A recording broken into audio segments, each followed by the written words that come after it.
Hey everybody, Stacy again with Lenz Sport. We're finishing up how to tune your ski bike skis. We have already tuned the side and base edges. We have detuned the tips and tails, and we have done a slight detune on the side and base edges as well. Now we're going to show you how to wax your skis. Waxing is really important because it helps protect your base edges. It helps keep them a little bit moist, gives them a little bit more glide. And think of it as kind of like putting on lotion on your skin. There are different kinds of waxes, and they also have different temperatures. The temperatures relate to the temperature of the snow, not the air temperature. You'll have to research that because I really don't have time to explain it. I use two different waxes. I prefer the Mountain EcoFlow wax. I think it lasts a lot longer, plus it's biodegradable and it's plant-based, which is really nice. My next choice is this stuff made by North. The brick will last a little bit longer, but I don't think the wax lasts as long as the Mountain Eco Wax. So before you start, what you're gonna wanna do is make sure that your base is nice and clean and free of residue.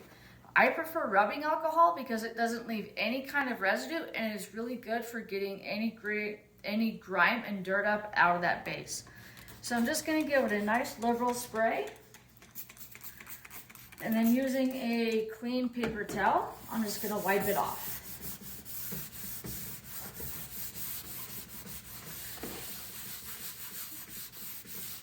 If your skis are currently waxed or there's currently wax on them, you need to scrape off as much of the existing wax as you can before you put new wax on. And we'll go over that in the next video. So I'm gonna hit it again.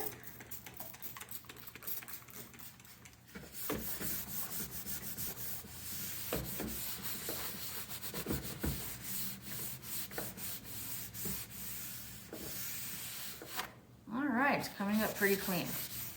I do want to make one note about the type of waxing iron.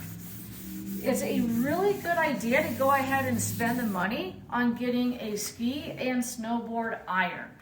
The reason being is because there aren't any holes that come in it, so you get a nice even surface. If you use an iron that you use on your house, one, you're going to destroy the iron, because the wax is going to build up inside of those holes that the steam comes out of. And two, they just don't work all that well. So save yourself some money down the road, spend the $40 or $50, get an actual waxing iron. This one is made by Dakine. I love it, it's fantastic. I'm going to use a cold temperature wax. My iron is already nice and warm. You really don't want the iron any warmer than it has to be. So you want to go just warm enough to where it melts the wax. With this wax, it's around 120 to 130 degrees.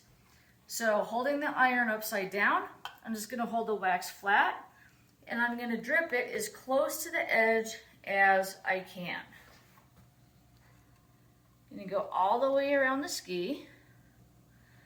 And it doesn't have to be a perfect solid stream. Sometimes you'll get dots, which is fine. And then I do 2 passes down the center just to make sure that I've got plenty of wax. Now, Mountain EcoFlow does have another technique for applying the wax that's called the hot crayon method. You'll just have to look that up if that's the wax that you choose to go with.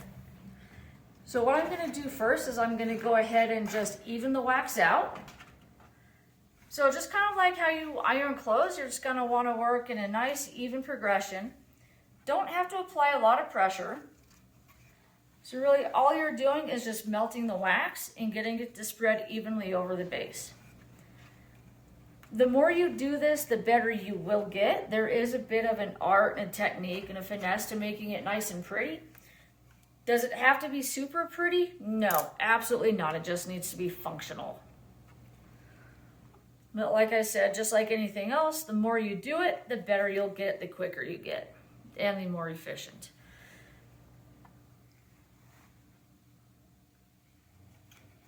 Okay, now that the wax is melted, what I'm going to do is I'm just going to go back and forth, and I'm going to work it in.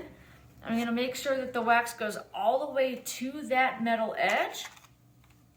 And it's okay if you get the wax on the edge. I'll show you in the last and final video what to do with that. If you're having a hard time getting the wax to spread, you can turn the temperature up just a little bit.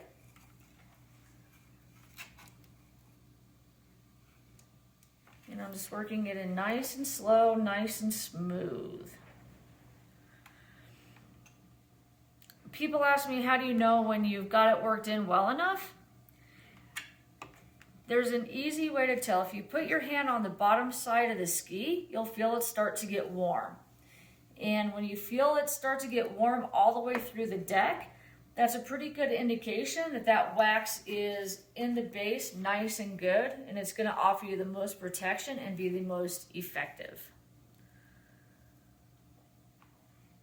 So again, I'm just trying to make it as smooth and as pretty as possible. Again, like I said, it doesn't have to be perfect.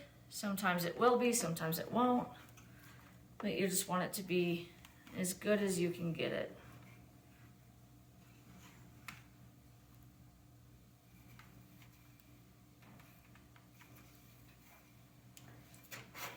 In case you're wondering how often you should apply wax, I would say if you cannot scrape any wax up with your fingernails, it's probably time to get some more. Some people will use the rub-on wax. Some people use the spray-on wax. I personally don't like either of those. I don't think they last as long as the iron-on wax. All right, my deck is starting to get nice and warm. So this will be my last pass. All right, we'll let that cool and we'll come back for the final step, which is how to scrape off the excess wax. See you there.